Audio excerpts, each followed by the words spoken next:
The three-part breath. This is an essential one to work with our body, connection, and integration. And so in this three-part breath, you'll inhale deeply, hold the breath in, and then exhale deeply for an even length of time. So think of it like a triangular breath. So let's do this together. So just closing your eyes, exhaling the breath to begin, and then inhale deeply. Pushing your core out, expanding the rib cage. Hold the breath in. Keeping the face relaxed, jaw relaxed.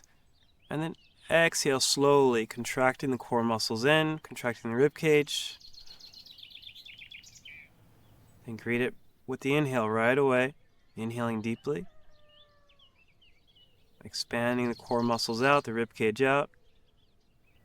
Hold the breath in.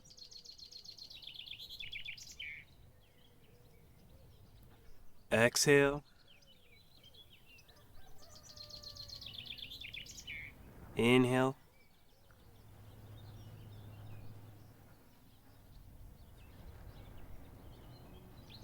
Hold.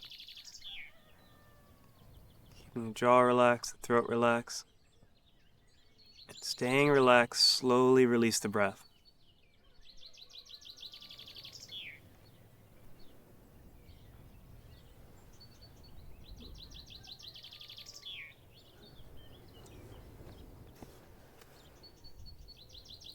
And just relaxing your breath. Sat Nam. Thank you.